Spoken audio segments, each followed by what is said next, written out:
This is America's oldest soccer tournament. Built in small towns with big dreams. From local grounds to the biggest stages, part-timers and major leaguers chase the same thing. A cup that doesn't care about your club's payroll or what the pundits say.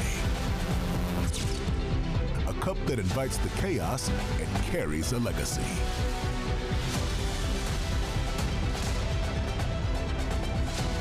Under the lights, between the lines, it's one match at a time.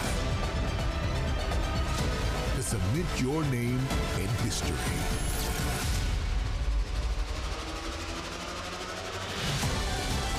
This is the 111th edition of the Lamar Hunt U.S. Open Cup.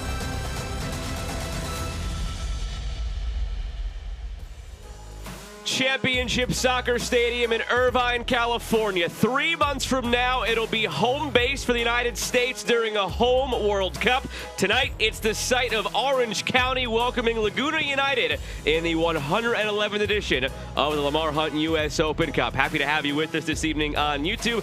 Alongside former national teamer Casey White, I'm Joe Malfa. Casey, coming into this one, plenty of fun ties between these teams that we will dive into as the night goes along. But for Orange County, a club that has a star above the Creston USL Championship, that has a lot of success in their history. They haven't always done the best in this tournament. A good chance tonight to put their best foot forward. 14th appearance, but only going to the 4th round twice in both 2017 and 2024. This is the year that they could go a little bit further under Danny Stone, but it starts with the first round, and these can be very tricky every now and then. On the other side, Laguna United making their second U.S. Open Cup appearance. Founded back in 2012, waited 13 years until their first Open Cup appearance last year. They lost 7-0 in that appearance last year, so hoping to improve upon it here this year. This is a club that is right in the backyard of Orange County. So many of their employees are Orange County season ticket holders during the season. They gave everybody at the club the night off so they could be here at this game. This is what this tournament is all about. It'll be Orange County and Laguna United lining it up in just a few moments. First round action in the 2026 Lamar Hunt U.S. Open Cup coming your way on a busy day of 15 games. This is one of the last couple to round out night 2 of all the fun.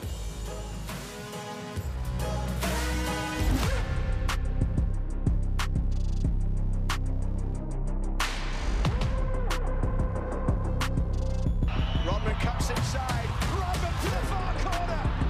It's a special goal from Trinity Rodman. Macario goes to tip the keeper. It's sublime. Lamar from distance.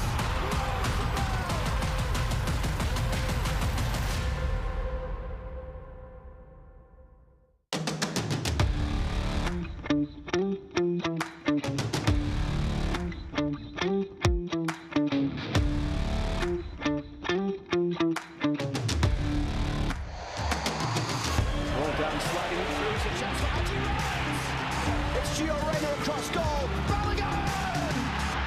The layup is up for Alex Freeman.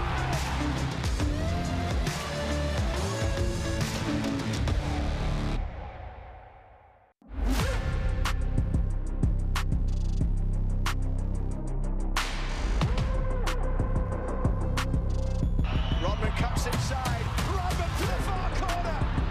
It's a special goal from Trinity Rodman.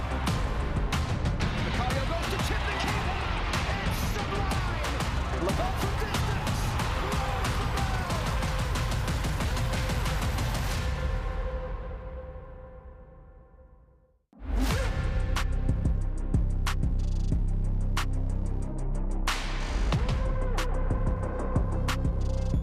Rodman comes inside. Rodman to the far corner.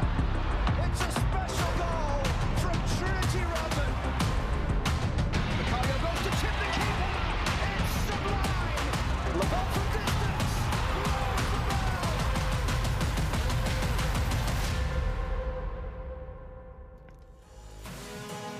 Let's meet the starting lineups for Orange County and Laguna United. For Orange County, Ryan Dogman and Mohamed War will be really important in the wide channels and penetrating off the dribble. Look for Nico Benalcazar to set the tempo in the midfield in build-up. On the flip side, for Laguna United, Gall, Erdman, and Nicholson will be really important in the 3 center-back roles. Michael Barraza is the hope going forward for Laguna United. Look for him in the attacking transition moments. This is going to be an interesting one as far as just overall the matchup between these two teams. Orange County, it's a proper starting 11. You don't always see that sometimes from USL Championship clubs this early, but it's a proper 11.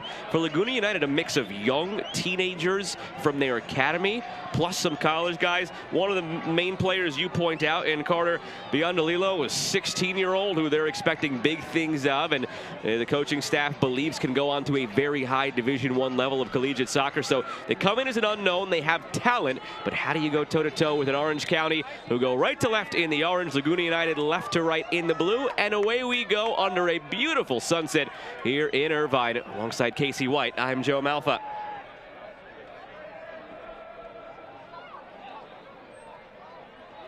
Right from the jump here, going for it, Orange County, some contact. I believe it was a handball against the home side. It was, for any potential penalty for the contact. But right away, going direct in these transition moments, looking for a ball behind the back line. It's incredibly close. You'll see that left arm just swipe a little bit there as the goalkeeper comes out to pressure. But it'll wake up that back line of looking to protect the space vertically behind. Laguna United plays in the same county here as Orange County. As I mentioned earlier, so much overlap between the clubs. So many season ticket holders working for Laguna United, season ticket holders for Orange County. The players in the Orange County setup who were in the Laguna United Academy before coming over to Orange County.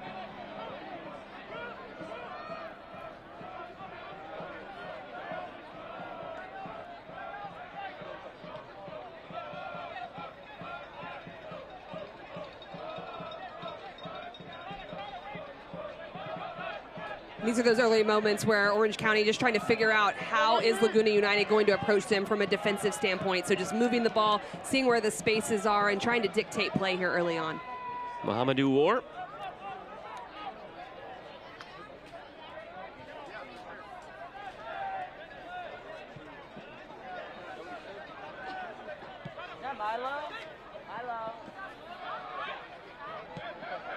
Ryan Dogman working it around the back through Tom Brewitt. Still sporting that rapid cast on his left hand. Brewitt up through, up the right side. War centering, flag stays down.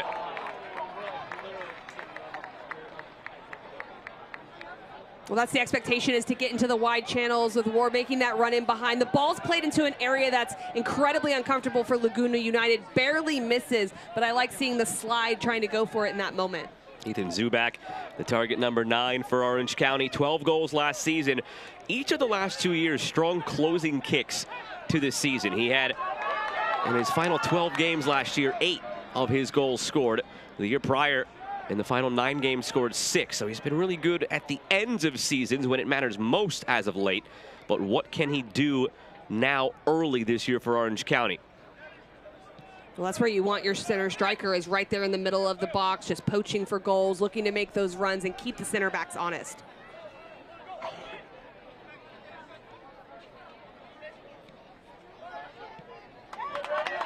Taken away in the middle of the park by Randy Castillo.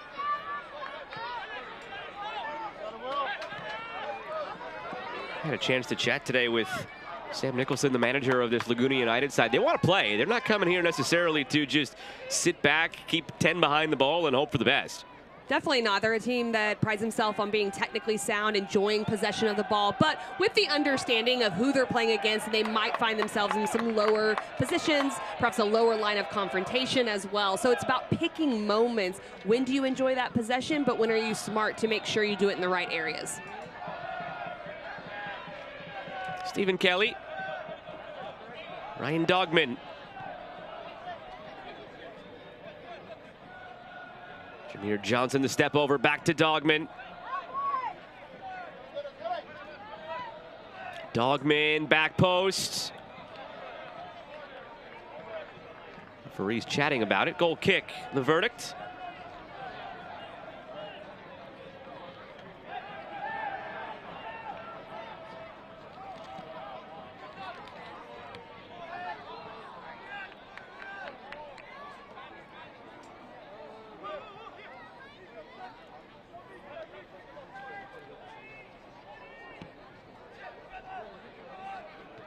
War. Settled by Kelly. Johnson. Jameer Johnson, good footwork. Corner one. 17-year-old from Voorhees, New Jersey. Spent the last 2 years in MLS Next Pro at the Philadelphia Union 2 side. That's been outstanding in MLS Next Pro.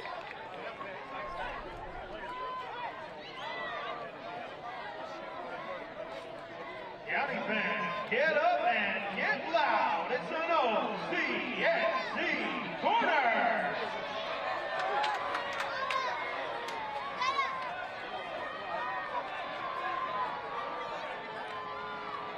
First chance at a set piece for Orange County.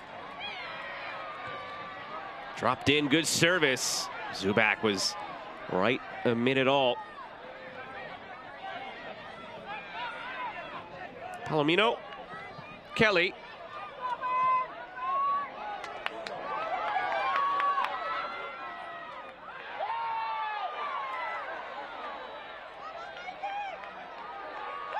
Something could be on here for Laguna United. It's orchestrated by Mikey Barraza. Well, you could see the intent with numbers getting above the ball, willing runners, and Luis Sanchez, and then Hudson Garner as well, joining from his backline position. Look, that's a moment I'm talking about where you do recognize you have numbers. You can get players above the ball. Those counterattacking moments are something that Laguna United can incorporate in throughout this game. Orange County were one and done last year. They didn't come into the tournament until the third round, entering with a bevy of other USL championship sides in that round. A little bit different last year, exactly how the tournament was constructed. More teams overall than last year at 96 teams. This year, 80 teams, the way things shook out. So they came in the third round, lost in a shootout against USL 1's AV Alta. Laguna United played against Ventura County, the LA Galaxy affiliate in MLS Next Pro. And it was a 7-0 victory for Ventura on the night. Mateo Bunbury picked up a yellow card here for Orange County. So both these sides one and done last year and hoping to rectify it. Especially on the Orange County side, as we touched on at the top of the broadcast, KC have not been past the fourth round. Both times they made the fourth round, losing there to the Los Angeles Galaxy. Well, and for Orange County, with this being so early in the season as well, you're looking to solidify how you play together. So they'll want to look at their performance, not only in getting the result, trying to take that round by round, but also how are they playing so they can have that in league play and continuing throughout the U.S. Open Cup.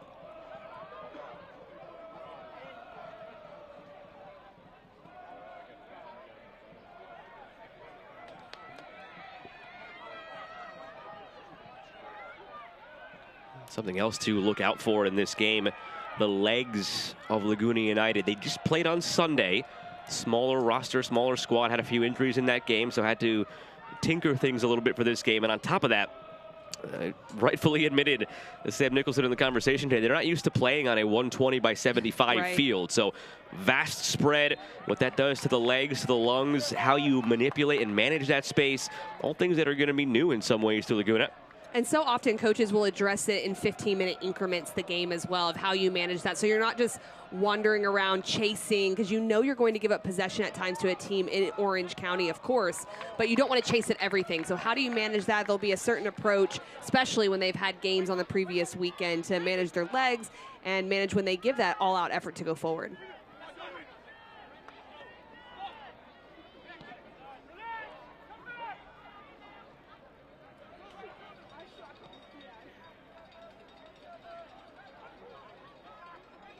Well, one thing we're already seeing from Laguna United is they're playing that 4-player box in the midfield. They're trying to really shut down the central channels. That's why Dogman and War are going to be really important for Orange County, getting forward in the wide spaces and trying to pull out the back line. Here's Johnson. Warded off by Will Baker.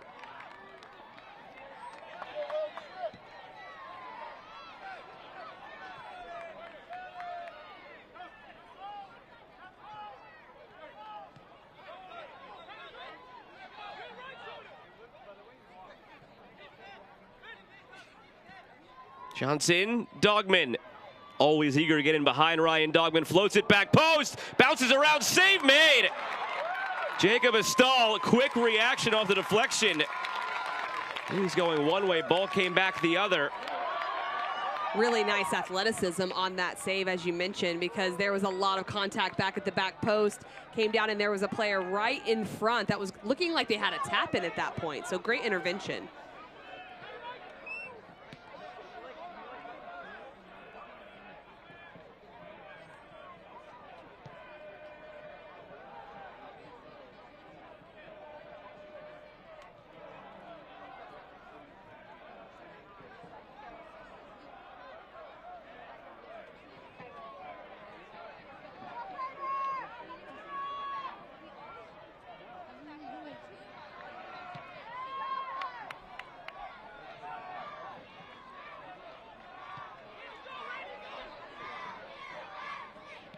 Alcazar. Dogman again.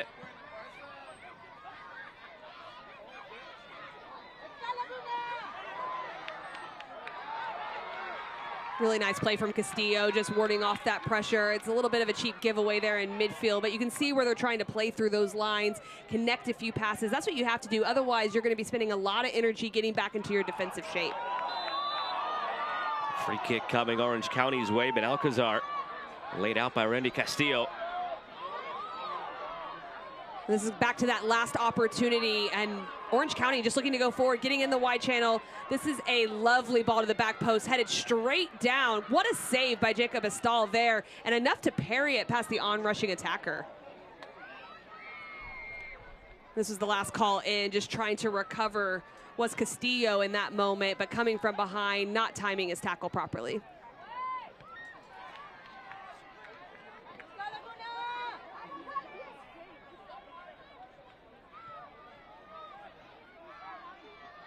Taken away by Brewitt. Center back never afraid to venture up.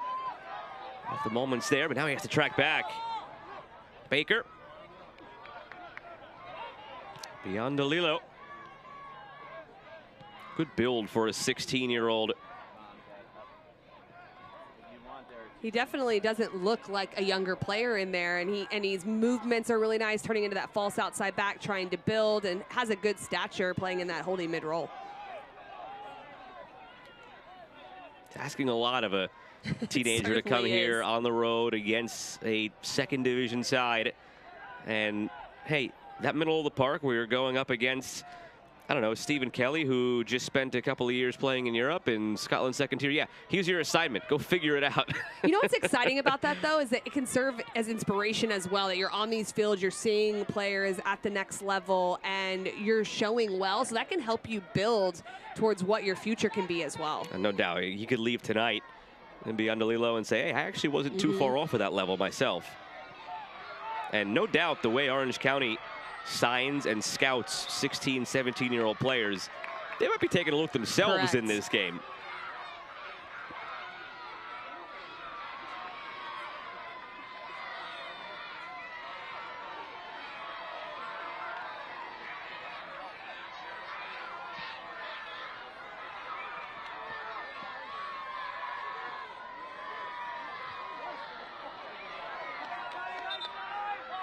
A little extracurricular there, nudge at the end of that.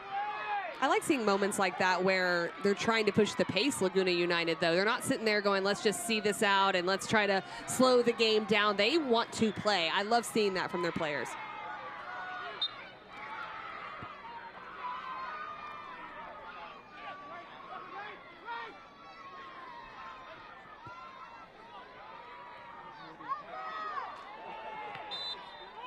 Free kick for Orange County.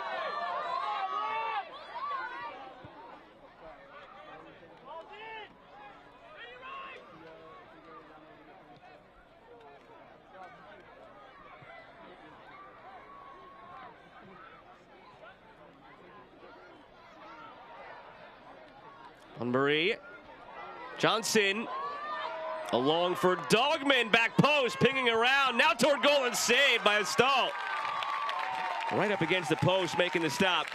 Good last-ditch defending and then cutting the angle with Jacob Estall.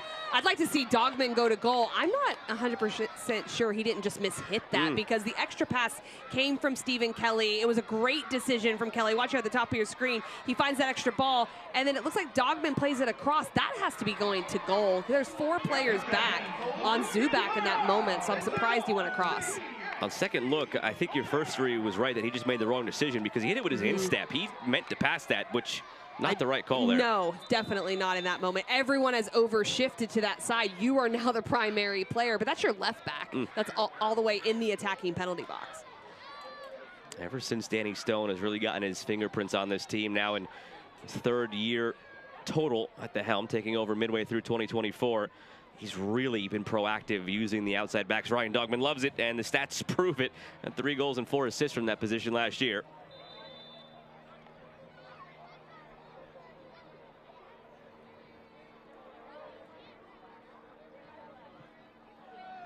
Corner ballooned in toward Brewitt. Alcazar in the area as well. Will Baker. Played in behind. Andy Castillo taken out.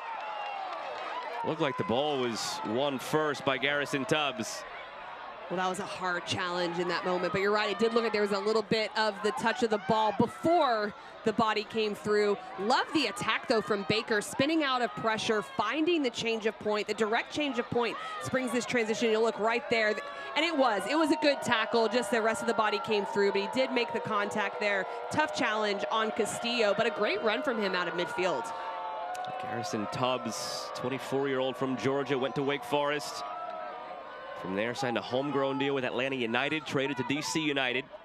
Spent the last 2 years in MLS. Long throw comes in. Punched away by Alex Rando. Ballooned back in over the top. And it did stay in. No, the referee blows it dead now. Assistant referee saw it out over the line.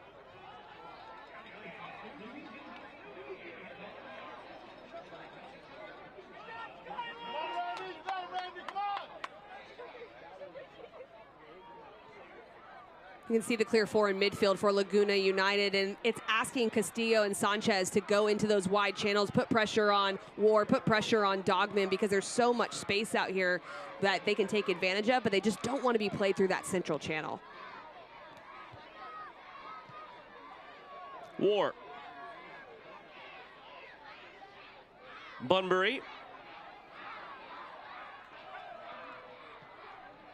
Up back and through. Bunbury trying to get there in space. Cut off by Robbie Gall.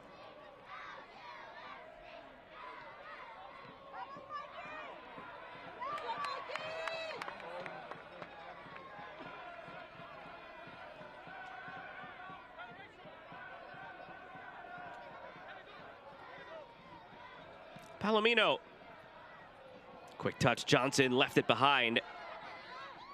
Love that 3rd-man run, though, in that moment. Really nice, playing in combination through the central channel. That's what's going to pull out the back 3 of Laguna United. Carson Tubbs stepping up, closing down on Mikey Barraza. Castillo. Baker. Will Baker deflected. Hudson Garner.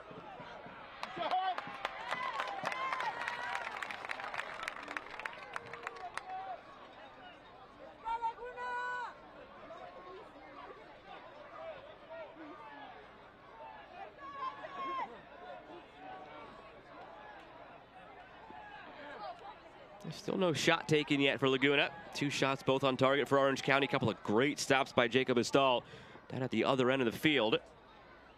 Possession 70-30 in Orange County's favor. Balance of power through nearly 20 minutes.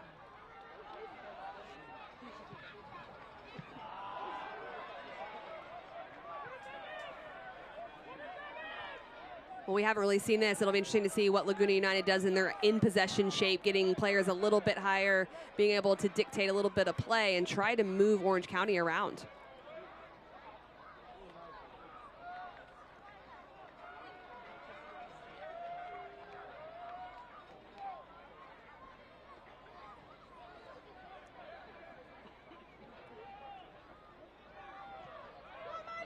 All the way back for Rando.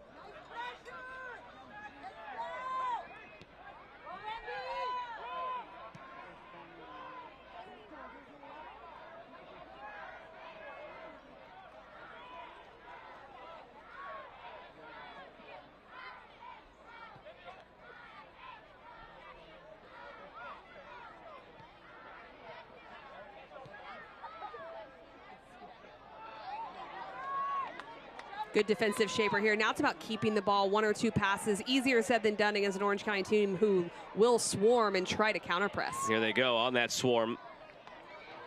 Estall sends it long. Castillo runs right into Tubbs, commits the foul. These two have been going at it quite a bit. It's a good matchup, and there's a lot of confidence coming out of Castillo. He's technically sound. He's quick going forward. Tubbs has been up for it, though. He's done a really good job of using his body and his physicality to take that momentum away from him going forward. It's not Tubbs' first rodeo in USL Championship. He was loaned last year for like 4 games to Loudoun. And then DC United, well, anybody who's an MLS fan and knows anything about DC United last year, they needed anybody they could get. So they recalled him after 4 games, and that was it. But this year from the beginning here, loaned to Orange County.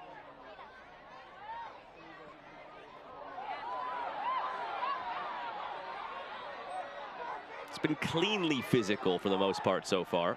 It has, and for Laguna United, Estall making those 2 early saves I think is really important for them, because if you're going to upset a higher ranked team than you, your goalkeeper is going to have to come up with big saves. Not only do you want the consistency piece, but they have to pull out something that you're not expecting. You can even see he's coming out to play. He's cleaning up things behind the back line, so a confident goalkeeper is good. Look out here, almost given away by Biondolillo, and now commits the foul. That's where the youthfulness maybe comes in. Or the 16-year-old shown a yellow as well. Well, that's one of those moments where you go, okay, learn that real quick. That shut down a lot quicker than I'm used to in my normal games. And so he'll learn from that. He just takes too big of a touch, and then he lunges there at the end, commits the foul. I'm a little surprised by the yellow card. It wasn't too much, but there could have been an opportunity to go an attacking transition potentially with a numbers advantage. Jerma Abdur-Razak, the referee. Second yellow he's given. Mateo Bunbury on the Orange County side, and Carter Biondolillo on the Laguna side.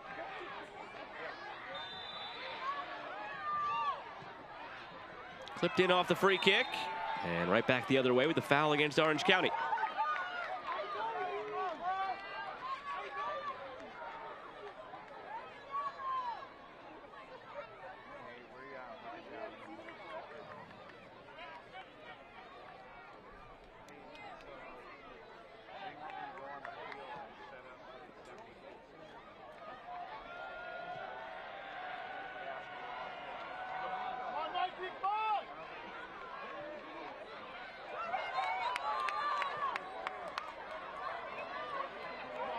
Garner, numbers,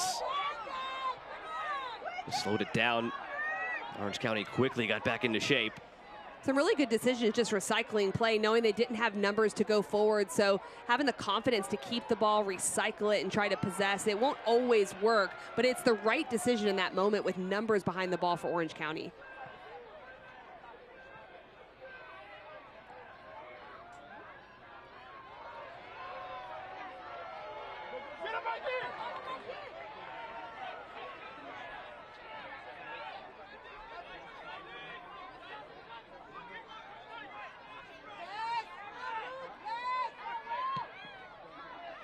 Good pass from Johnson, splitting it through.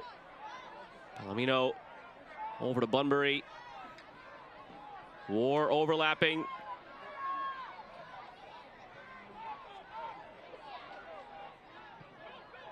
Ben Alcazar. Kelly into space, lining it up. Kelly going for goal. Needless.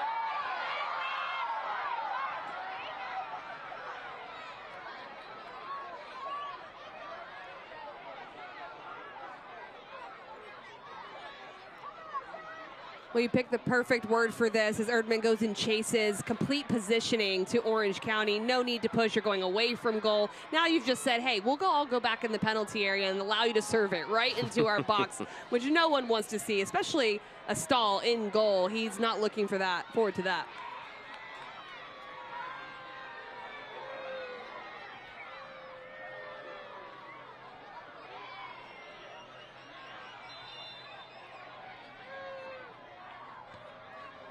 Free kick dropped into the back post. Loose. It was there.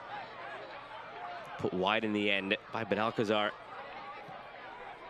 Taken quickly by Laguna United. Don't push him! Backfired.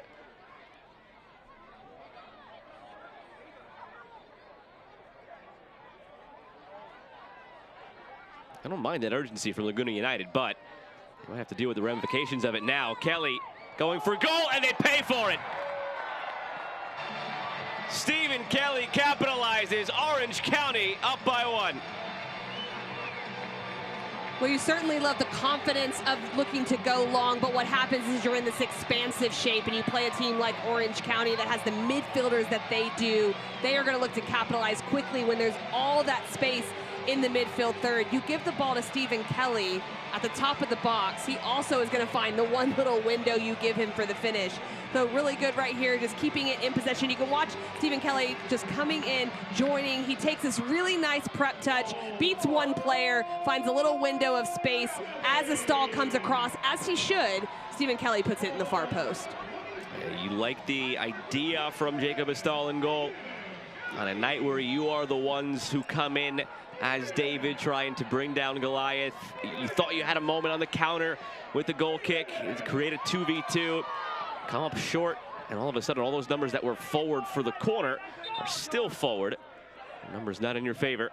And what a goalkeeper is looking at in that moment is what is the number situation high up the field. They have Barraza, who's quick. We've seen him off the dribble. He's done a really nice job.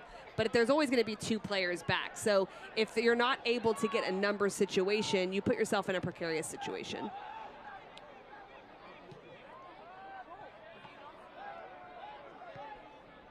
A lot of the issue for Laguna has been giving it away out of the back in the midfield. Orange County turning it again into an attack here through Johnson. Almost squeaked his way through. I like what Beyond Lilo did there in that moment, though, as the holding mid. He goes back into the back line, actually, and defends quite well.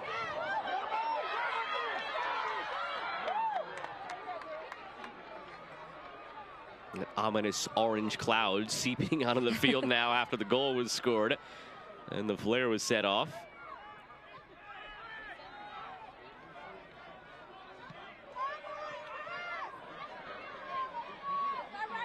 Well, everyone always talks about how does the team that concede respond the next 5 minutes? Do they bounce back? Do they stay organized? But I'm interested to see how Orange County responds. Do they try to get that second goal right away while they're floundering a little bit in the back and try to extend the lead?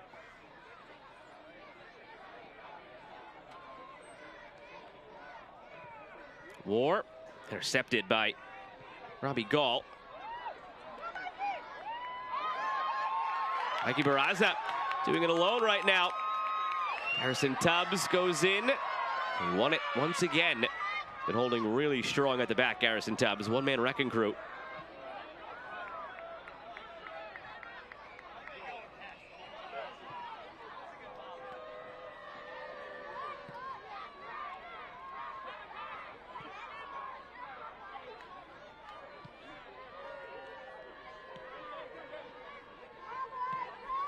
I like Benalcazar's positioning. The reason he puts himself there is he's trying to draw out some players that are going to step to him, whether it's Castillo or whether it's Sanchez in that moment. If they don't step to him, then he just sprays it side to side, and you're trying to shift the back unit and the defensive structure of Laguna.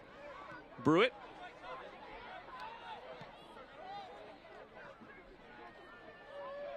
Jameer Johnson, service to the back post. Bunbury waiting for it. Settled in front.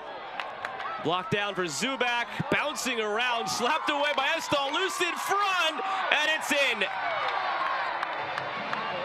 Oh, it felt like that ball could have gone any which way at any point of that entire ordeal for Orange County. All you do is say thank you and move on, up 2-0. Well, this is just continuing to go after it, trying to build in the outside channels. Jameer Johnson looks for the service to the back post. Good challenge here, but it goes right into the middle there, and it's Dogman keeping it alive. Another volley. Astal tries to help it on, actually makes more of a problem there. He almost gets back, and Dogman just won't be denied. He just continues to find it. You talked about it earlier from his left back position, getting forward and getting a lot of opportunities, being opportunistic. I mean, you got to count up all the different little deflections in that one. You can't fault the effort of Astal in goal, and he's just trying to make sure he keeps it out, but the bounce just does not go the way of him or the defenders.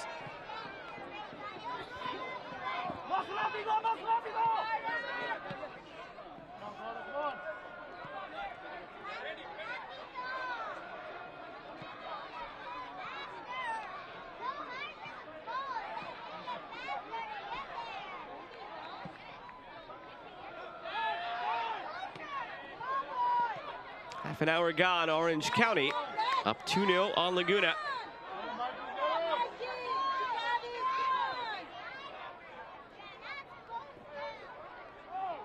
I think the only person who would have stopped that last shot was Spider-Man, and to my knowledge, he doesn't exist actually, but I suppose we don't know that officially. Defending and attacking in the penalty box is so incredibly difficult.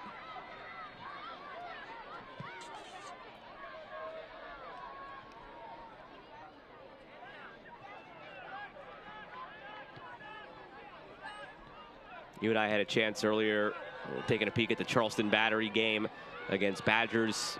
Good upset bid in the end by Badgers, but for Orange County, they're doing what Charleston failed to do earlier, which is actually convert on their opportunities. That game, Charleston had, I think, 24 shots officially in the end, but they weren't efficient. They only had 2 shots on target, being their 2 goals in the 2-1 win.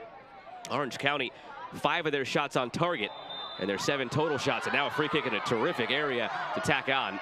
Well, wonderful efficiency from Stephen Kelly on the first strike.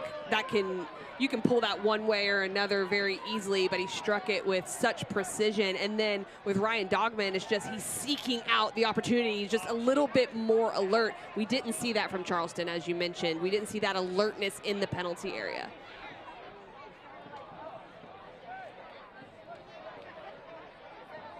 Jacob Astal looking on.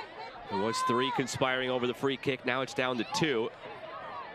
I think it'll be Stephen Kelly from here.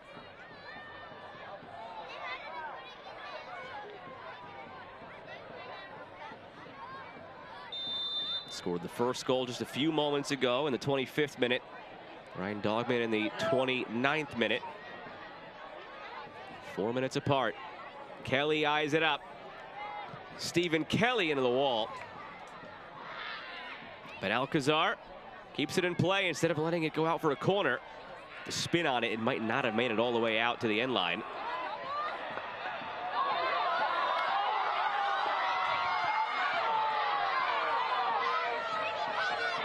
Not a lot of agreement on that one, but just a little bit late to these challenges. Orange County's a bit quicker, as expected, getting a few touches in, and you see the effort from Laguna United, but just getting those little clips right at the end.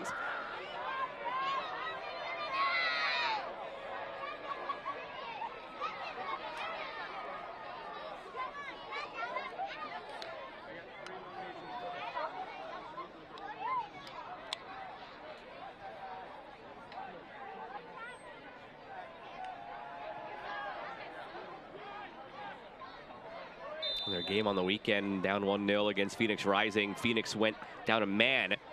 So Orange County had to spend a lot of time playing against a low block. They've been breaking through it now tonight, and Zubak nearly tacked on another. All alone he was. What is certainly something you need repetitions at to break down a low block, no matter who you're playing. That's why so many teams employ that type of restraining line and line of confrontation, because it can be incredibly difficult to manipulate defenders with the ball and pull them out of their space.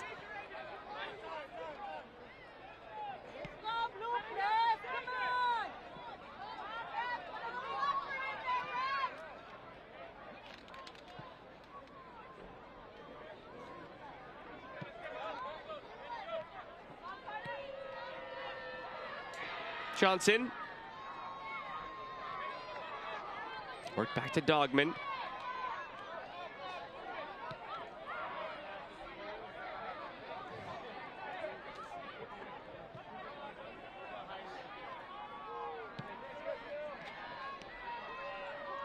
Johnson, he had eyes for glory there. Yeah, Will Baker wasn't having it on that one. He just held up and was able to block the shot. I like that Jameer Johnson's looking to take on in the 1v1. But most of the space is wide, though, to get around and pull Baker out, pull Erdman out, and then look for the cross.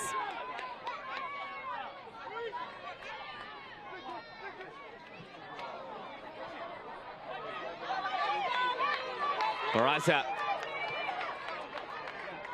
Garner. Looked like he had a window to get it back to Barraza there. Hesitated. He is so quick up top. He's just in and out of spaces. I like the pressure he's putting on. He's picking moments to do it, but he definitely needs to get that return pass as he's running towards goal.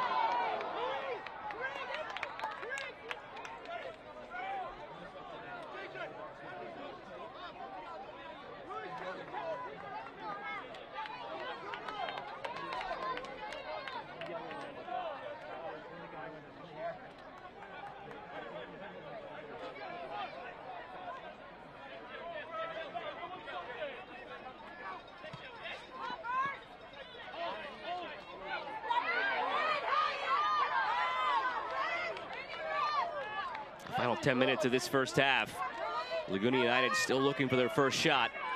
Elsewhere, a couple of potential cup sets that are getting closer to maybe coming to fruition. It's New Mexico United of USL Championship against Cruzeiro. The amateur side, it's 2-2 in the 70th minute. Sacramento Republic against El Farolito. The Burrito Boys, they are 0-0 at halftime. Two to keep an eye on.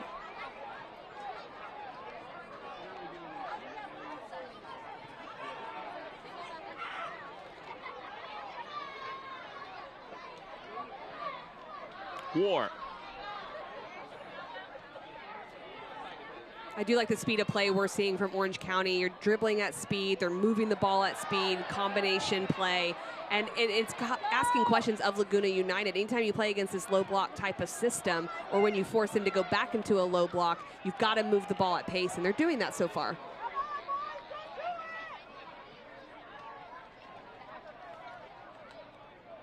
War.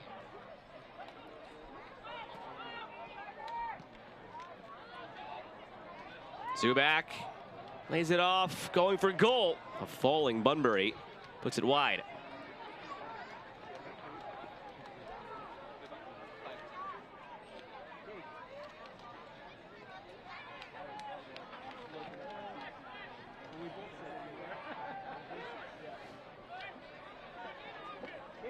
And so far, valiant from Laguna United after last year losing to Ventura County, Los Angeles Galaxy's second team in third division MLS Next Pro. They lost 7-0 last year, Laguna United. But you do learn from those moments as well. In a first appearance, a tough result, and you come out with some different resolve, but also some different game intelligence and different smarts and how to deal with it. So managing different points in the game. I think right now, although they're down 2-0, you're seeing some bright spots.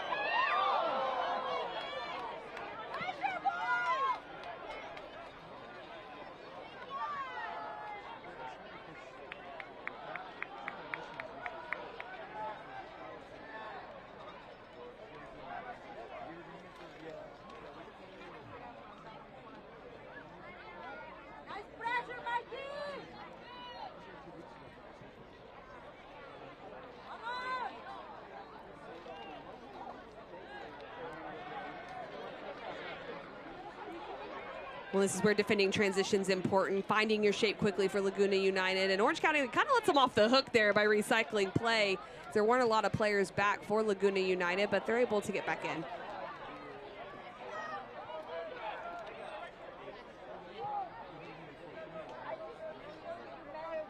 Brewitt.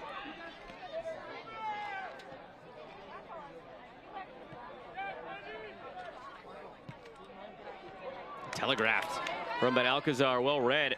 And Luis Sanchez.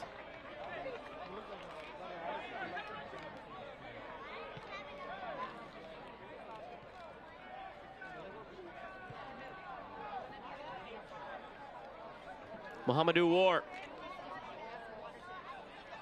Mateo Bunbury.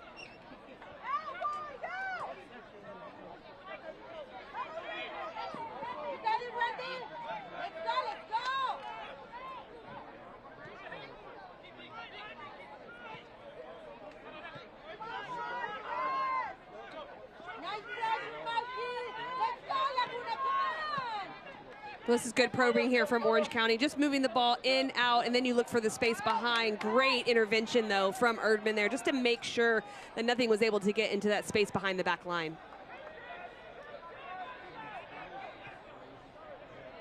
Barraza, he's found those pockets of space, but he just hasn't had anybody to play with. And Sam Nicholson did say he was going to be one to watch in this game, running into the channels, looking in counter-attacking transition. You see the effort, the work ethic, but there's smarts behind when he runs into those spaces, and the timing of them I really like to see from the number 9.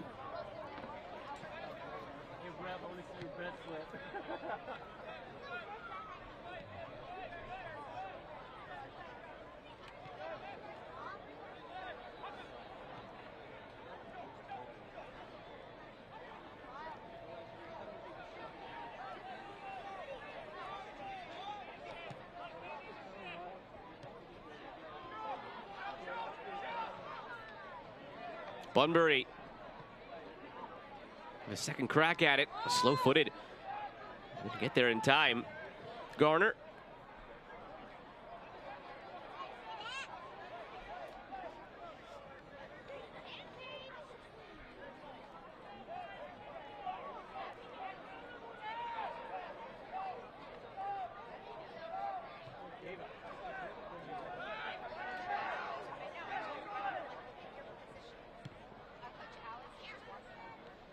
Togman hit it 2-0 in the 29th minute.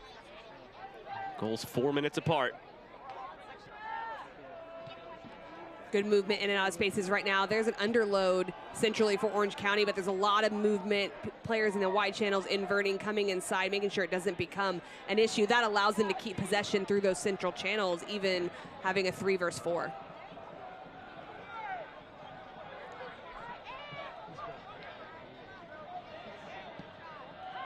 To the back post, Bunbury, square, Zubak.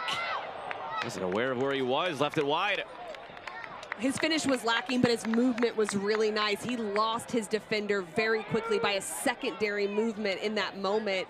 Pretty unmarked for an opportunity right in front of goal. Good step from Tubbs. He has had a perfect night so far, the center back. Bunbury.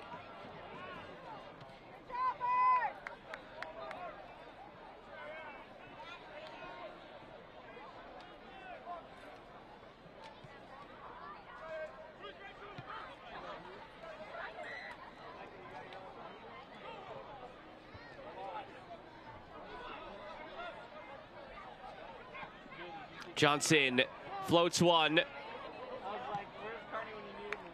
Better decision making from Johnson in the wide channel. The space is wide and he takes on well. Well done by Barraza as well to draw this foul. Mohamedou War might draw the ire of the referee here. Looked like he was reaching for his pocket, then just changed his mind. Only yellows so far on the Orange County side is to Mateo Bunbury.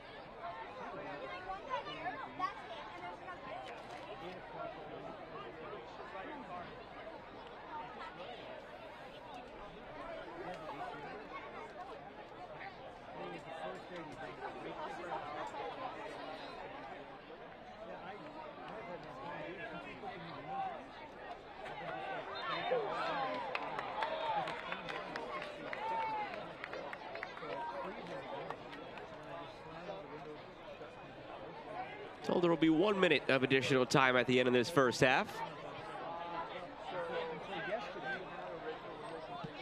Orange County looking to improve upon last year, and all they got to do is win one game to do that. Lost their first game last year. And a yellow for Dogman. And that's an emotional challenge because he was megged from Will Baker in that wide space. So I don't mind this from Dogman. I get it because you don't want that to happen to you and have a player go by. So he gives up the ability to not be on a yellow card with that foul, but well done from Will Baker. Good confidence in the wide channel to take on. Getting the ball to the body there, and he didn't get the ball. You're told by coaches you got to have one or the other, not both. So he made sure of that.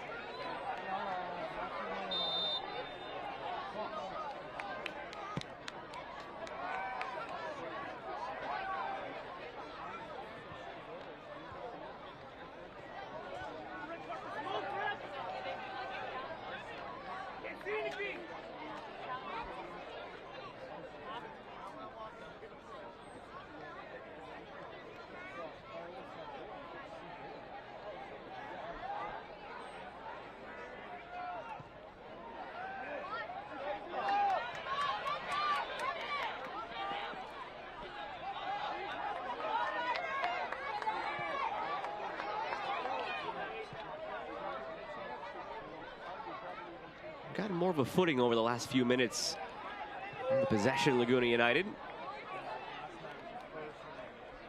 1 minute tacked on. Well, they've drawn a few fouls. Barraza got his body in there. They've had some midfielders just getting some good positioning and drawing fouls from defending, from having to retreat back of Orange County. It's allowed them to get a little bit more of a foothold, get players higher up the field, but now they got to be aware of that space that they're leaving behind the back line in transition for Orange County.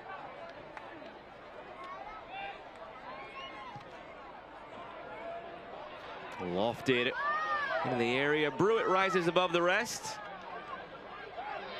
Awkward challenge from behind.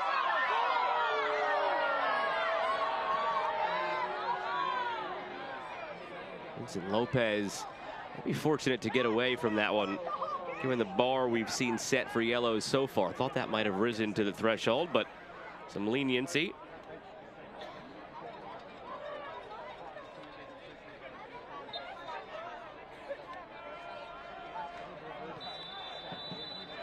And the whistle goes to end half number 1. Orange County 2, Laguna United nothing. The tactical approach from Laguna United has been efficient in a lot of ways, but there was a great moment from Stephen Kelly on the finish. I think the marking in the box defensively and clearing balls out is what's going to keep Laguna United in this and have a chance. We'll see if Laguna United can find something in the locker room to tweak and mount a comeback here. Second night of the first round of the Lamar Hunt U.S. Open Cup. It's Orange County 2, Laguna United nothing. Stay tuned. We'll have more action from Championship Soccer Stadium in Irvine coming your way.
Just about set to get things rolling in half number 2 between Orange County and Laguna United. It's a 2-0 lead for Orange County. The goals came quickly, just 4 minutes apart in that first half, Casey. They certainly did, and Laguna United started well. They were able to control Orange County for a little bit, but eventually Orange County's attacking pressure just would start to overtake the game. Early on, Orange County would get into the attack quite often, looking to attack in the outside channels, looking for these underlapping runs, a good opportunity going across the penalty spot. And there were some opportunities where Jacob Estal in goal had to come up big as well. The wide areas were very good for them. But look at that save there. He parries it away. Nicholson's able to clear. He kept Laguna United in it, but they would just continue to keep going forward, looking for these opportunities. That's your left back in Ryan Dogman going forward. And this is where things started to unravel a little bit for Laguna United on the back end, where it just felt like chance after chance at this point for Orange County. And at some point, that dam was going to burst. Definitely. Stephen Kelly was the one that got the first strike. He came from deep, from a lower lying position, was precision perfect on that finish. Then Ryan Dogman just would not be denied. He has that first chance, and then he just keeps watching the ball. There's an option right there for Jameer Johnson to score, but it's Ryan Dogman, and they extend the lead to 2. Well, that first half, statistically, it wasn't really a pretty picture on the side of Laguna United. They did not manage a shot in the half. 16 shots, 6 shots on target for Orange County. Expected goals 2.22 to nothing for Laguna United. It's an uphill battle on the road back here. We've seen stranger things happen, though, in this Open Cup tournament, have we, Casey? Well, we certainly have. You never know what is going to happen. I have to give some credit to Garrison Tubbs and Tom Brewitt in the center back roles for Orange County. A big part of that not being allowed to create much in the final third was their ability to track back, make good tackles, because there were a few moments where some of the quick attackers of Laguna United did try to get in on the counterattack. And we saw New Mexico United take a very late lead, 3-2, and their matchup looks like they're on the way to a victory. Still 0-0 with 20 minutes to go between Sacramento Republic and El Farolito.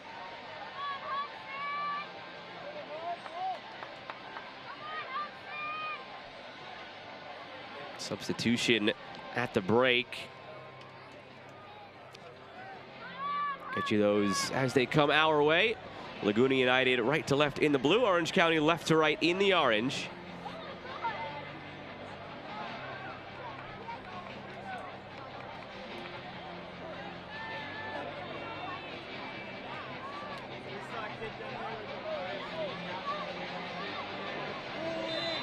And away we go in the second half.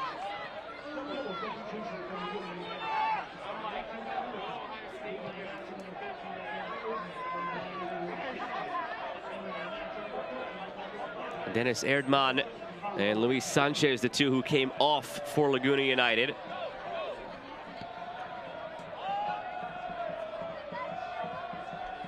Carlos Castillo and Michael Baumgartel came on.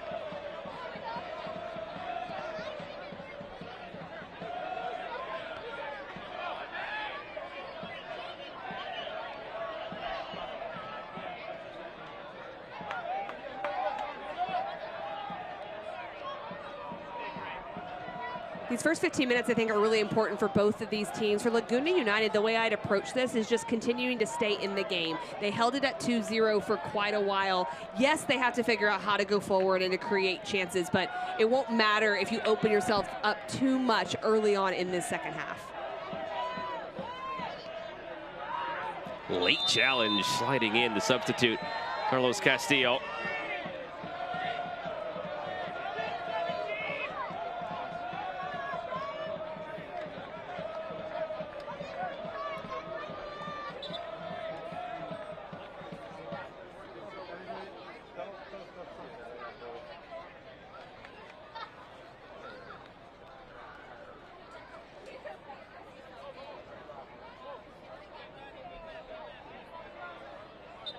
Chatting with Danny Stone ahead of this game for Orange County. They felt that tonight could be the type of night where your attack gains a little bit more confidence that was maybe lacking after the first couple of league matches. See if they can emerge with more in this second half than just the two that they have. And he mentioned wanting to be, to your point, the attacking aggressor, get numbers forward, go at speed. I think we've seen that through the first 45, and we're even seeing it here. And I don't think that's just because they're the higher ranked team. They seem intentional with the way they want to go forward. That's the message that's also been given to the group.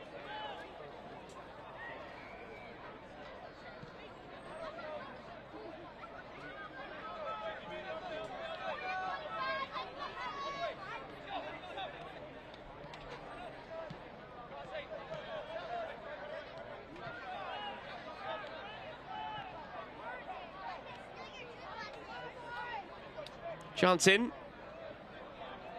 gets end line. Look at all those orange jerseys in the middle. Save made by Jacob Edstall. No rebound either, just snatches it off the head of Zubac.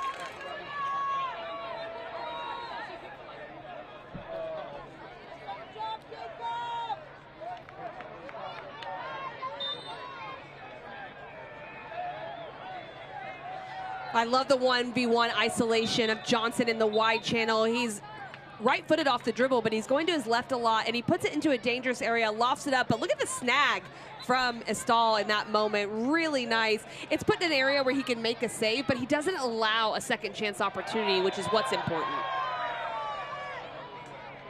Yellow shown. Castillo had the foul at this end of the field. Went over to the other side, a similar challenge, and within 3.5 minutes of coming on, Carlos Castillo is in the book.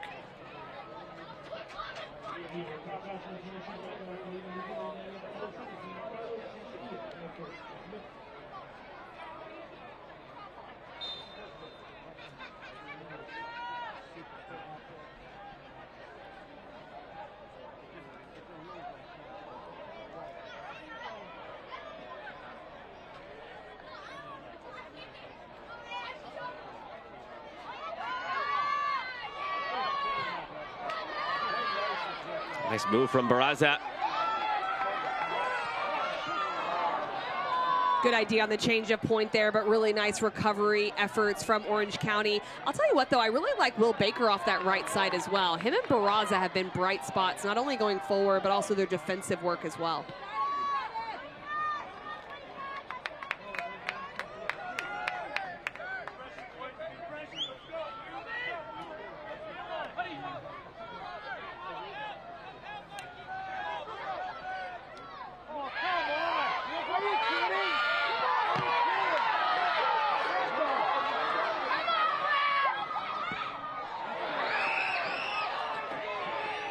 Great here, and look bottom left there, all the blue jerseys. The very shrill shouting voices. We talked about it in the first half. There's so much connectivity between these two organizations. Orange County, the pro side locally here. Laguna United, they're just a few miles away, their headquarters. It's played in the middle, nothing there. But so many employees at the club at Laguna United have season tickets for Orange County. So many of these players who you see in the bottom left there are right in this backyard. They come to the weekend matches for Orange County. They're the ones who are trying to get the pictures with Gnarly, the mascot, who you've seen walking around. But now you see them wearing blue instead of orange tonight, supporting their club in Open Cup, and that's part of the magic of the Cup and the local ties. It's always great seeing the support. What I like from what we're seeing on the field as well is the best respect you can show for the team you support is to go out and get after them as well. And that's what Laguna United is attempting to do. They are trying to play as hard as they can against a team that they have a relationship with, and I love seeing that.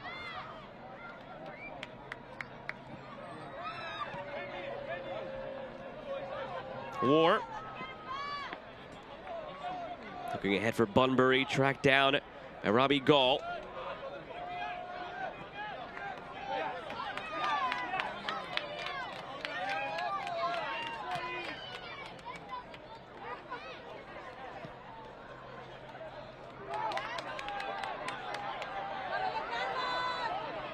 Good step by Carlos Castillo. That is a moment to step, even though they might be able to play out of it. A cue when their backs to goal, they're having to pass backwards. That's when, as a group, you want to step. You just got to make sure the lines stay tight between when you do step and when your back line can step.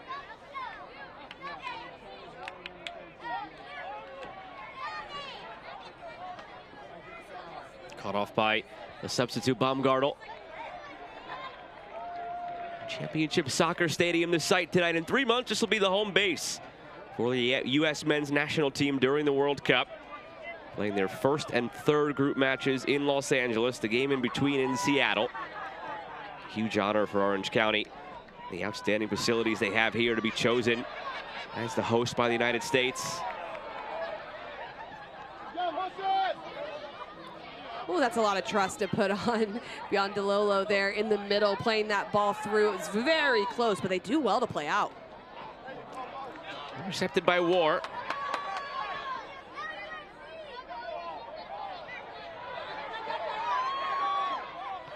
You and I were chatting at halftime. This Laguna United team, they look technically sound, but very much. The big but in this case, so many teenagers, and it's so difficult to ask them to go up against this side. Oh, look out. Quick give and go. Jameer Johnson in the back post. He's hoping for Bunbury. It's a corner. But you're just asking a lot of teenagers to keep up the whole time with the professional side. The skill's there. There's really good individual moments, but that physical factor and experience factor really plays a difference. 100%. The physicality is a big piece, but you know if the investment is done into the technical side and the IQ side, that physicality will grow with these players as well. So it's very encouraging to see the ideas that they do have and that they've been able to really convert in the middle third of the field.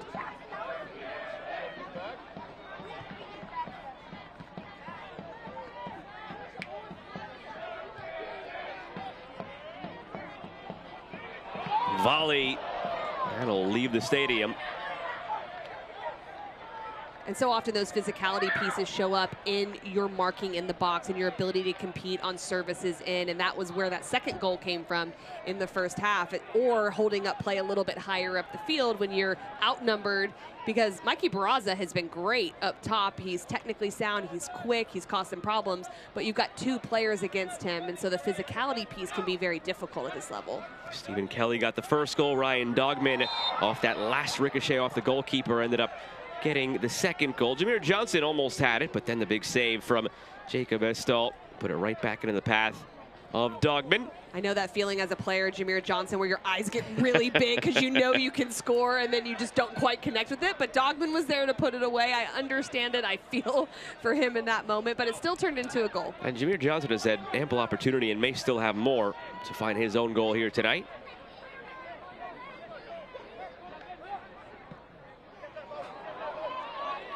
Going back to that point about just the youth and inexperience of this Laguna United side. Again, you and I on the call earlier for the Charleston match against Badgers FC.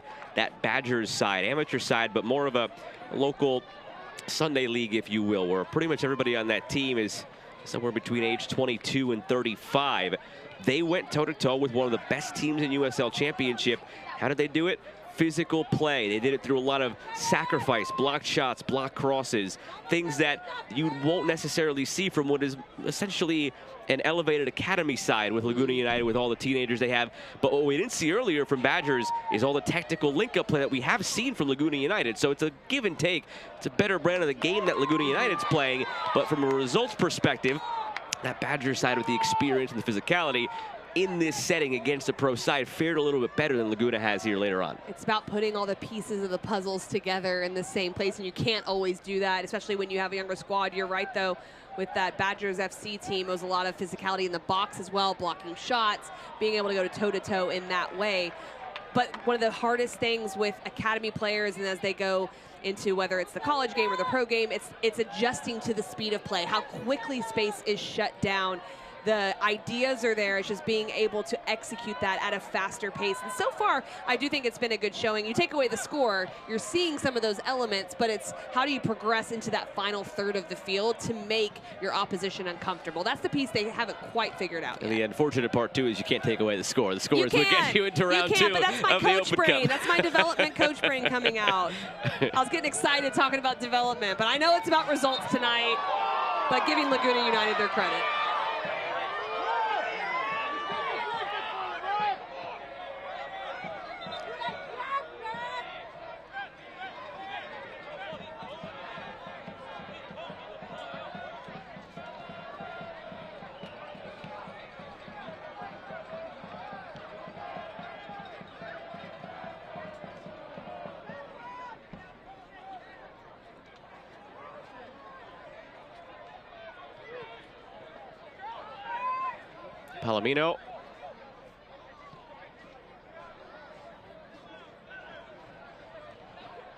Here's Johnson. Looking through. Good ball. Well, one of the things we're seeing too from Laguna United, which goes with our conversation we were having on the physicality piece, when you play in a 5-back system, you put so much on your wing backs and Hudson Gardner and Will Baker to get up the field to get into the attack, but then they have to be in the back line. And if you can't hold up the ball, it's hard for them to cover that ground. And they've had good performances, but to get in your attacking shape for your wing backs to get higher, to really put your opposition under pressure, you have to connect a few passes to allow them to get in those positions.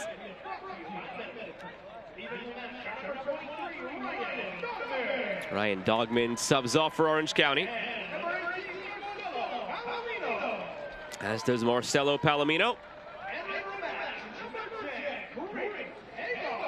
Chris Hagart takes the spot of Marcelo Palomino. And Tyson Espy, the spot of Ryan Dogman. Tyson Espy, you just heard an additional cheer there for Espy. He is one of the connections for Orange County. He came up through Laguna United's academy and then over to Orange County.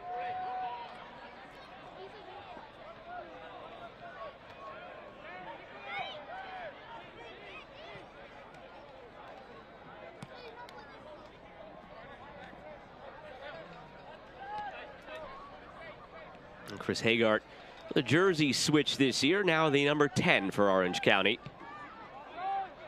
Honor bestowed upon him now in his second year with the club. Well, second year on contract, I should say. He came on loan in 2024 after he went abroad to Europe for a little while. There is Hagart, wrestled to the ground, drawing the free kick. Spent time in Norway at Stebak under then head coach Bob Bradley, and then came back to the United States with Orange County on loan in 2024, turned into a purchase in 2025, and now ahead of 2026. A 24-year-old from San Diego gets the number 10. Those are big moments. It might seem like a small thing, but you get the number you want to get, especially the 10. That's a big one. But we're all a little bit strange as players about our numbers and wanting certain numbers on the field. So I always like hearing that. Stephen Kelly wears number 27, and that number 27 scored the opening goal of the match. Now as we tick to the hour mark, chance for Orange County to make it 3.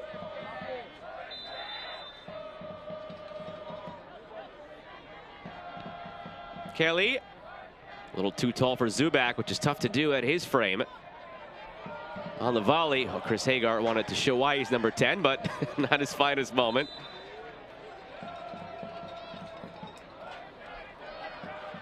Change for Laguna United now.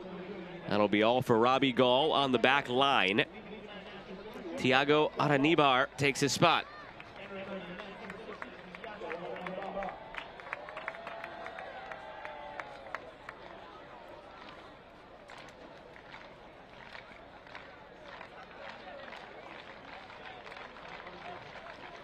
When Ben Nicholson has a challenge because both players that were to the right and left of him as the center back have now been substituted off, new players in, and so much about your defensive shape out of this 3-4-2-1 system is how your 3 center backs look. So he'll have to reorganize here, make sure that they can stay tidy, keep their distances really close together.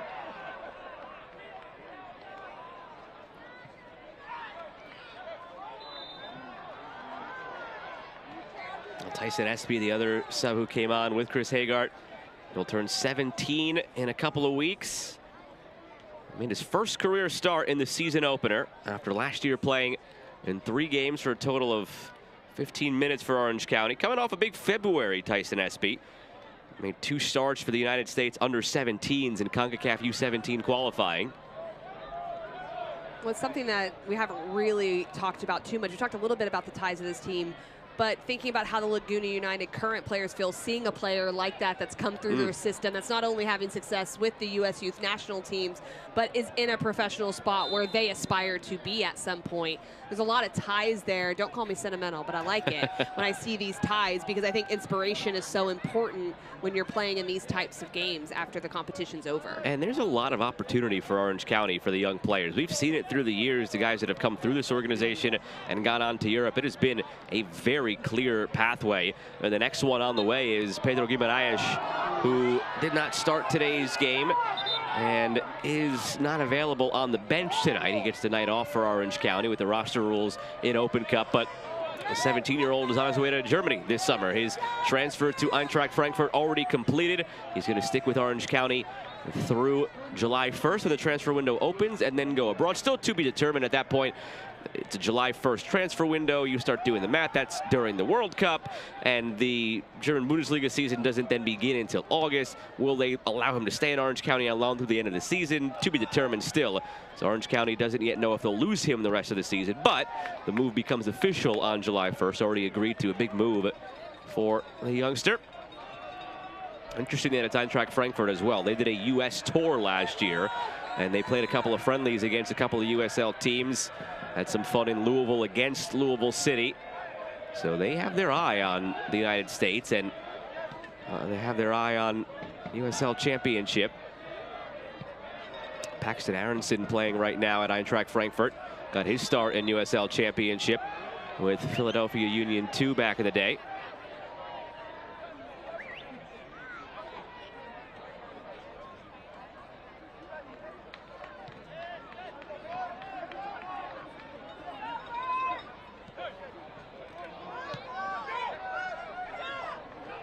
Bunbury. A wrong ball in the end, probably. Great little turn, but you're right. The ball needed to go left. A good defending shape, not staying in the wide channel. Coming back in a little bit more centrally was Baumgartel.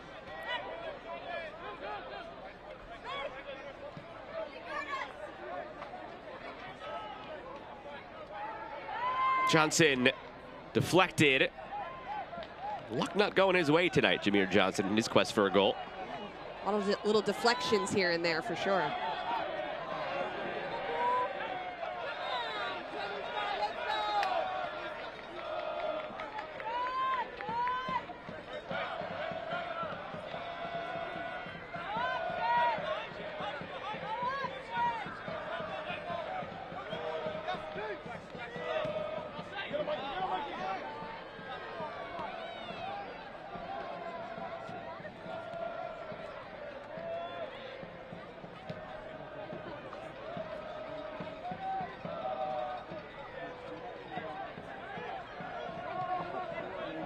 Good movement across the back of Orange County. This just shifts the defensive block that Laguna United's able to get in. And I really like the way Orange County's approached this. They haven't been rushed in any way. They're very composed, but they don't look like they're just trying to put their foot on the ball. They are trying to move it around and open up different spaces to penetrate.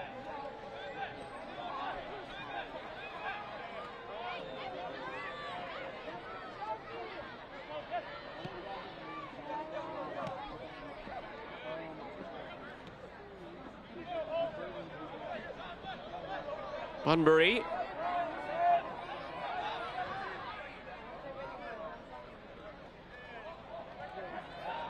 End line. Kept in play. Ben Alcazar. Bunbury did all the hard stuff in the wide channel. Super creative. Knocked it around one side, ran around the other side as we take a look at the injury here. I'm in this near side space, but just did not connect the pass in that final third. A couple of updates elsewhere. Valley 559 FC, the amateur side, they're up 1-0 now on the road against AV Alta. Could be a cup set brewing there. Stop me if you've heard this one before. Not done yet, but 90th minute, awaiting word on stoppage time. Sacramento Republic, El Farolito 0-0 on the way to extra time. It seems that has been the El Farolito special in the opening round of Open Cup in recent years. In 2023, extra time, they beat International San Francisco in extra time in their opening round. Last year, they beat Real Monarchs in extra time in the opening round. On the pro side, they took down. Last year, they ended losing to Sacramento 1-0 in the third round. This year, they begin with Sacramento, so they would like some revenge, no doubt, as that game seems on its way to extra time. AV Alta, by the way, who are, again, in peril now, losing 1-0 in the 66th minute against Valley 559 FC. They're the side that knocked out Orange County last year in the third round when Orange County came into the competition. Orange County one and done last year, seemingly on their way to the second round here this time around. Still not allowed a shot tonight. Draw will happen in the near future to determine the matchups in the second round. The second round is just the winners of the first round. Nobody new comes into the competition yet. Won't be until the third round that any new clubs enter the fray.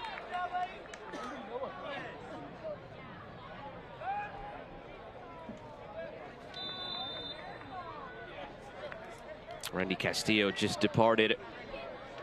Alexander Martinez Hernandez takes his spot.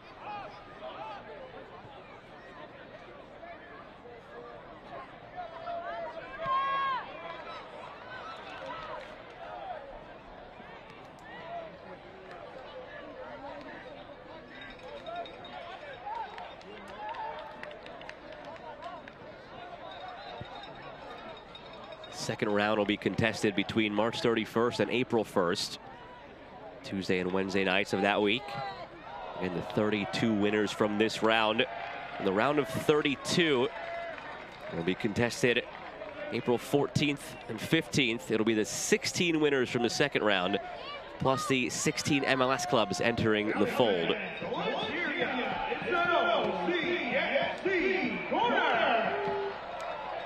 Corner for Orange County.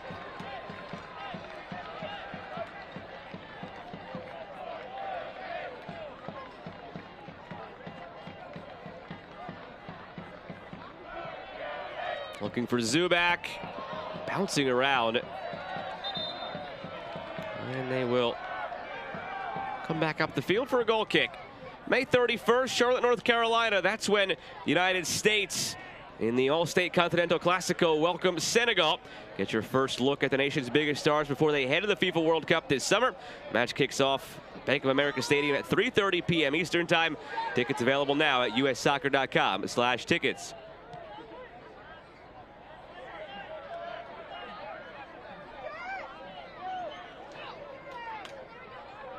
Well, we talked about the technical efficiency of Laguna United, and I like that they're trying to play make. They're staying true to their identity. But there's a few times where they could play a more direct ball potentially.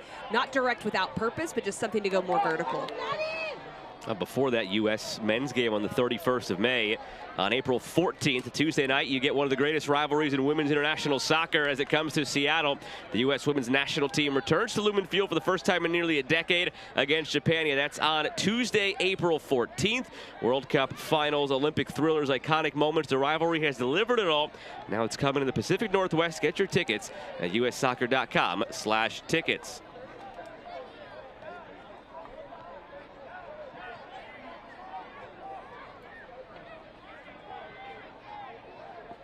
Gearing up for a long throw here, Laguna United. Glanced down by Mohamedou War. Tried to get it away, instead put it into harm's way. And finally, Orange County clears.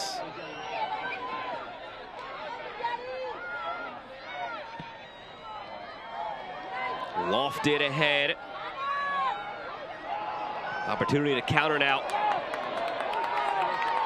Good step from Laguna United to win it back. Castillo over the bar. Good look from Castillo. Well, I love that. It was a misplay going the opposite direction. Johnson looked like he was going to have an attack going the opposite direction in a counter-attacking situation, but Carlos Castillo makes the most of it. Some space open up. No one steps. He has the ball. It is starting to dip. Just doesn't do it quite quick enough, but love the confidence from the second half substitute.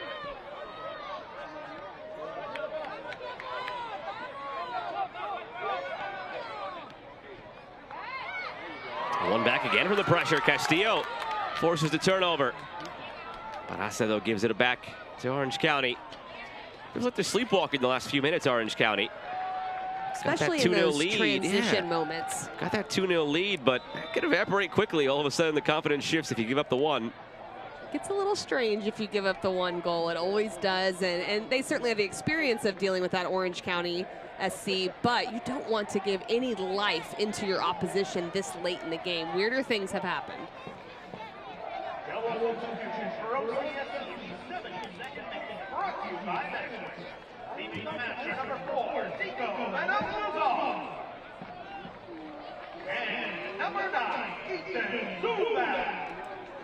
Changes for Orange County. Ethan Zubak will end his night.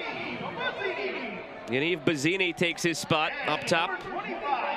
And in the midfield, Efren Solis replaces Nico Benalcazar.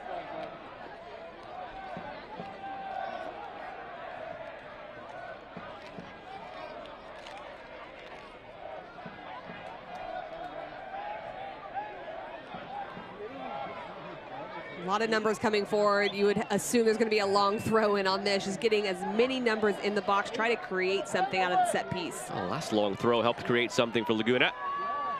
This one launched again, cleared without any issues this time.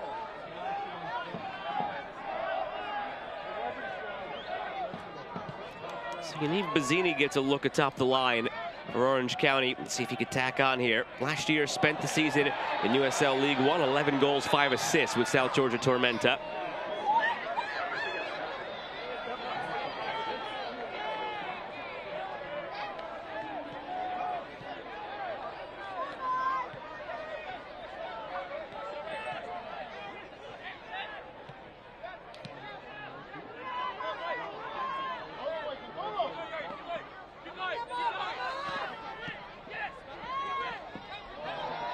The second time we've seen a little rollback nutmeg like that. This time amounts to nothing.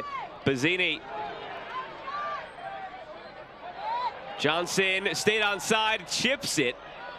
Bazzini's run came in. Bunbury stayed put. The ball fell harmlessly.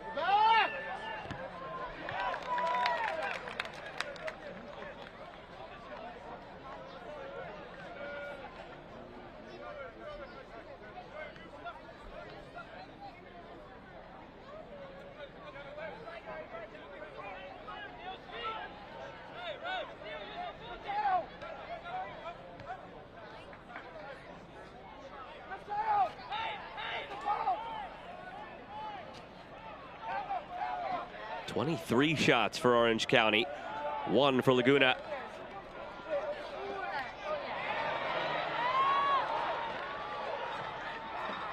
Looking for Hagar, chested down. Hagar around the keeper. That's why they gave him the number 10 this season. Chris Hagar makes it 3 for Orange County.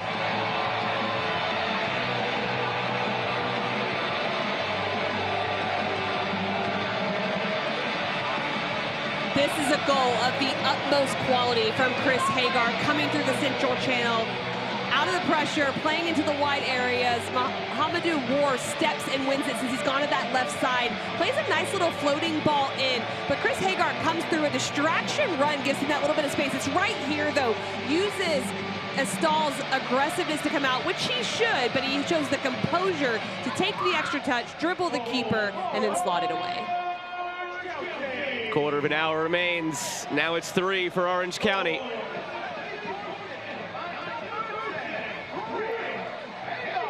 Every part about that shows the quality of Chris Hagar. The initial chest down, the touch around the keeper, the composure through it all. And the reason he even had that opportunity was Bazzini makes a little bit of a run right in front of him, draws the defender. He knows to sneak in right behind that space.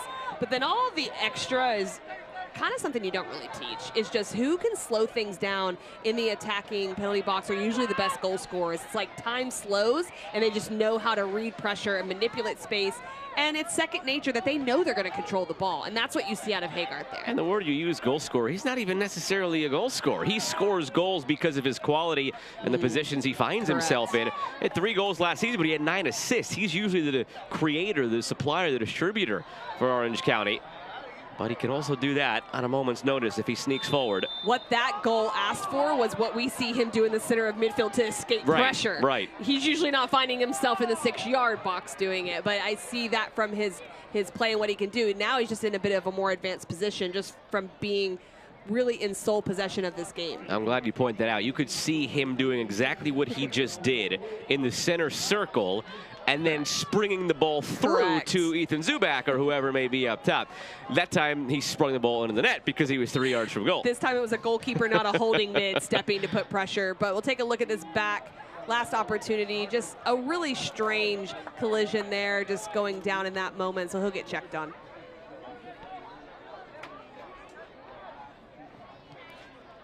All of a sudden, and I don't want to dissuade our friends here on YouTube from from watching the rest of our game, especially if you're a fan of Orange County or Laguna United, but getting updates from elsewhere. Things are getting very interesting right now. Ventura County Fusion in the 79th minute just tied it up against Spokane Velocity. There's 10 minutes left there. Valley 559 FC up 1-0 on the road against AV Tulsa. There's 13 minutes left there. Sacramento Republic hosting El Farolito are going to extra time. They're in the break between regulation and extra time right now. So you have 2 tie games, one in extra time, one 6 minutes from extra time. That could be cup sets. You have 1 cup set brewing with Valley 559 up with 13 minutes to go. And then our game here with Orange County dominating 3-0. So if you're a fan of these teams and would like to stick with us, welcome. We'll have some fun in the last dozen minutes of this game. If you are in search of any drama and cup set action, we direct you to the other 3 possible games right now on YouTube. Click around. You can open 2 tabs. There's nobody saying you can't do that. Open 3.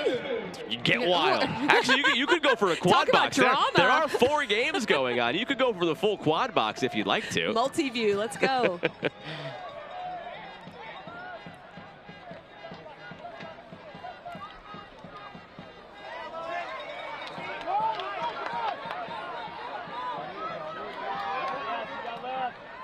Be nice for Laguna United, especially in front of their fans. What a moment it would be if they could pull a goal from this one, even if it doesn't amount to any sort of result at this point.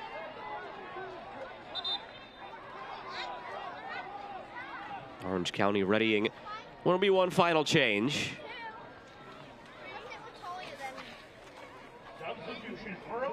Oliver Kernick will enter. Leaving the match, number 27, Stephen Kelly. Stephen Kelly departs with what would be the match-winning goal that made it 1-0. Number 29, Oliver Kernick.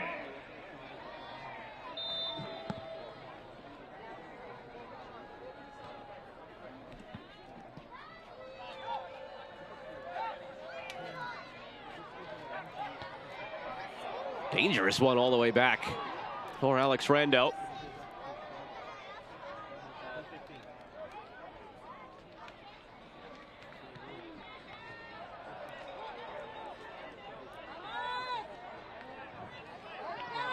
I mentioned earlier that game on Tuesday, April 14th between the U.S. Women's National Team and Japan in Seattle.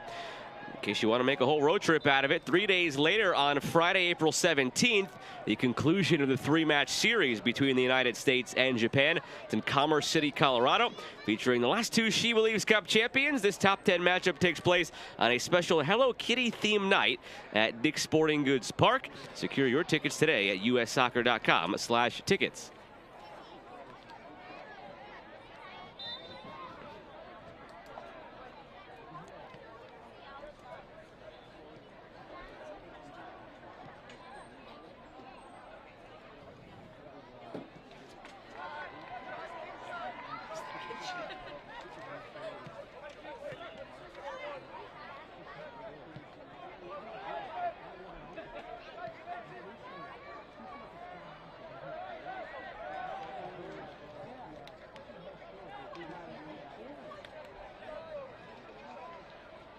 SB. Good size on Tyson SB. You can see exactly why with the skill and the size for a 16-year-old. Orange County are so high on him. Castillo has been a spark plug in this game for good and bad reasons. Back to that in a second. Right now it looks like it's a good reason. Castillo still with it. Along for Barasa.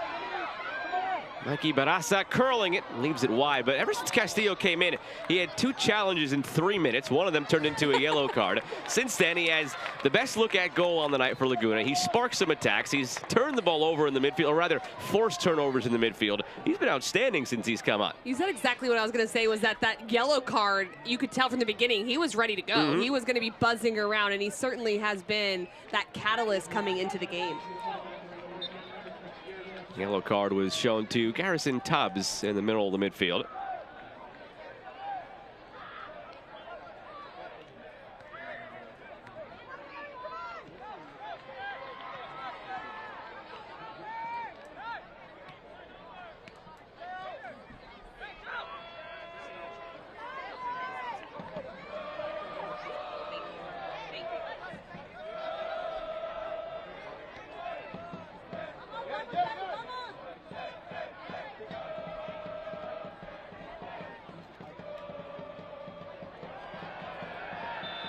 Well done there by Johnson, drawing the foul. I really like that he's always looking to face up in that wide channel, take on in the 1v1. He seems to always have a deflection or something that's caused. That time it was a foul, but I like his intentionality.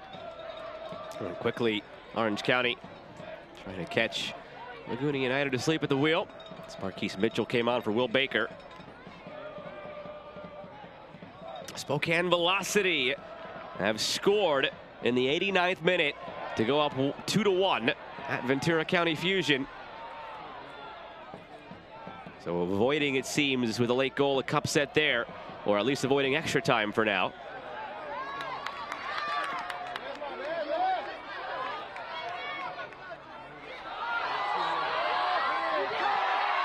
Well done. SB commits the foul.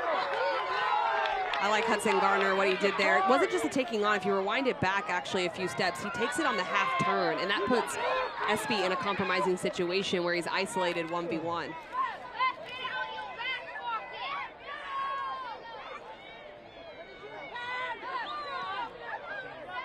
The chirping from the children here to support Laguna United has been very entertaining, to say the least. And a big smile on my face over here. It looks to be pretty much anything from their U8 through U12 teams that are just in this corner on the near side who've got a great front row seat to all of this. All wearing their Laguna United jerseys. A night off from the club, no practice. Everybody was told, come here, enjoy this. Good moment for the club. Good moment for local soccer. These two teams in each other's backyards. Tyson Espy, who just committed that last foul, came up through Laguna United system and then on his way to Orange County. It's a feeder system in many ways.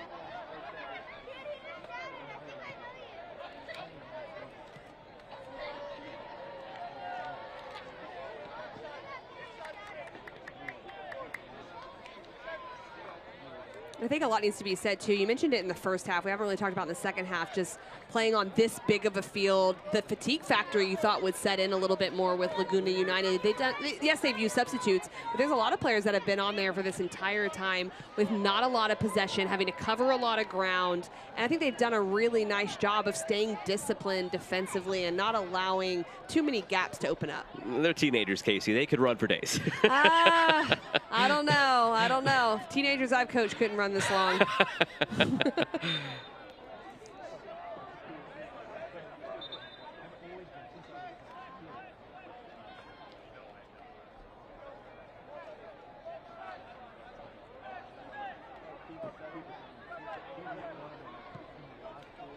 Final 5 minutes. Orange County firmly in control.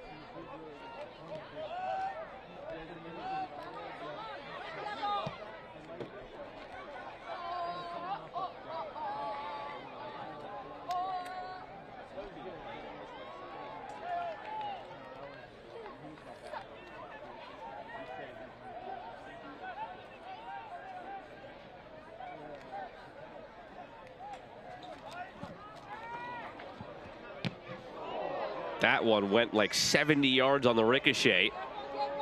Oh, weird spot there for Estal.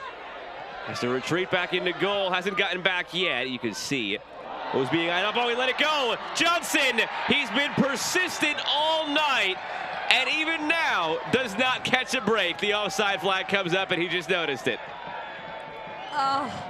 Just from getting on the score sheet, this has not been his night. He's been all over the place. Estal's bailed out a little bit there. Actually, if he would have let that go, it might have just gone out of bounds. But the defenders also need to be helping him back in those moments. We'll take a look back at it. As this strike goes, Johnson in an offside position, so when this rebound happens, he's more alert to it, but also has a little bit of an advantage to get there. Bottom of your screen, Hudson Garner's natural reaction was awesome.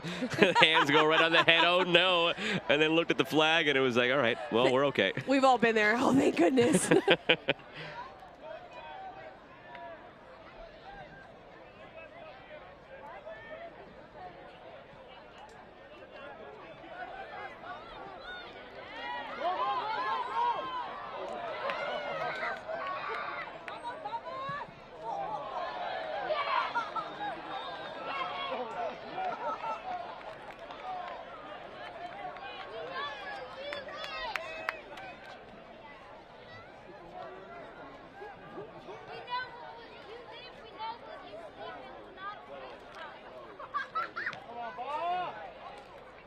Sacramento Republic strike first in extra time. Up 1-0 on El Farolito. Forster Ajago nets it.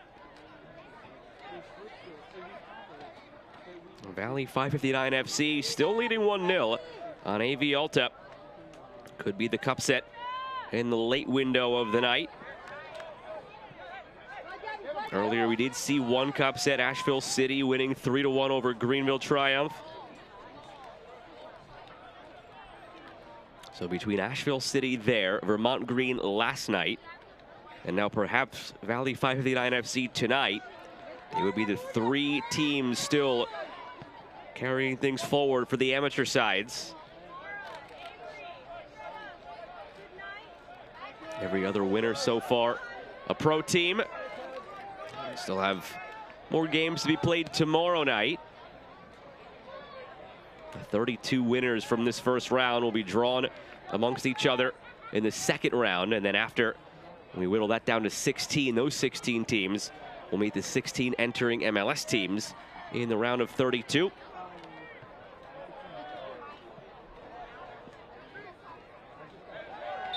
Seven games to look forward to tomorrow. Starts at 6 p.m. Eastern Time. Carolina Core hosting Virginia Dream. Charlotte Independence hosting Ristosi. Flint City hosting Forward Madison. Lexington SC hosting Flower City Union. Westchester SC hosting NY Renegades. Tennessee Tempo hosting Chattanooga Red Wolves. And Laredo Heat hosting El Paso Locomotive. A little more condensed in the kickoff times tomorrow as well. It starts at 6 p.m. Eastern. The last kickoff is 8:30 p.m. Eastern. So not Open Cup after dark as you're enjoying tonight. Can get another multi-view going tomorrow night too, though. There's still enough for that.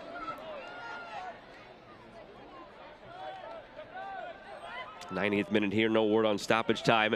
No real need for stoppage time, so we'll see what the referees want to decide. This one well in hand.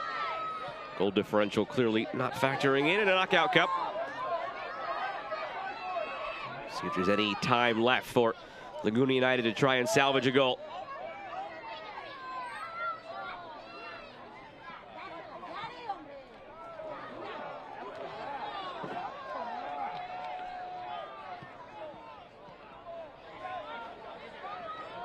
Numbers for Orange County.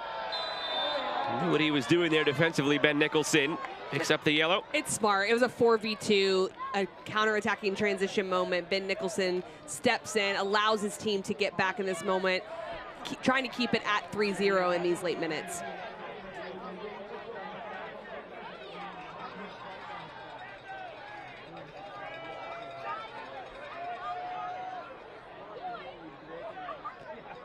It's just a transition moment. It should have probably gone out to the right, but looking to take on himself, and Ben Nicholson steps up. He does it far enough out that it's not anywhere close to the penalty box. I think it's a really smart foul.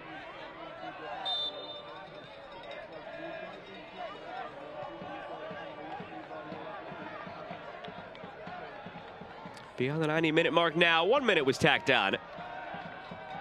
The usual courtesy, 1 minute instead of just blowing it dead at 90.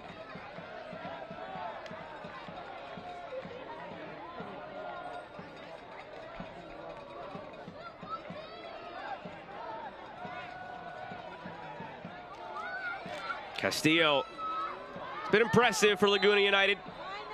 1 minute's come and gone.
Juma Abdur-Razak changed his mind, perhaps. I think so. And the final whistle goes. Orange County, really from start to finish, dominant tonight. They take it 3-0 over Laguna United. You can see what Laguna United can do, but Orange County really showed a lot of respect to their opposition tonight by giving their best performance as well. Also being goal dangerous, looking to go to goal. A really nice result for them. We'll show you how it all went down, jumping into the highlights. The goals came quickly in that first half.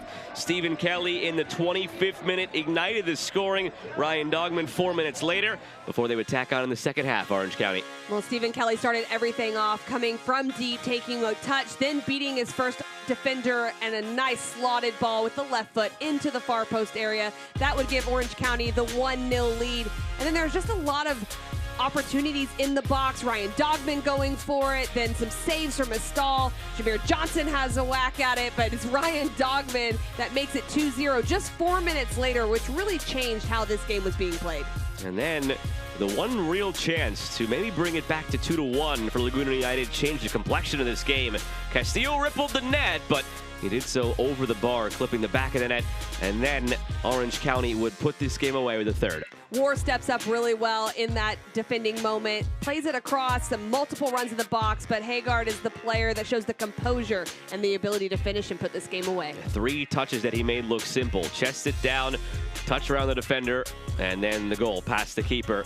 Just perfect from Haggard. That'll do it for us from Irvine, where Orange County take it 3-0. Flip over and catch the second half of extra time between Sacramento Republic and El Farolito. And then after that, you wait 17 hours and come back tomorrow, 6 p.m. Eastern time for Carolina Core and Virginia Dream to start day 3 of the first round of Open Cup. For the crew that makes this possible, my broadcast partner Casey White, I am Joe Malva saying so long for now. Orange County through to round number 2, a 3-0 win over Laguna United. Good night, everybody.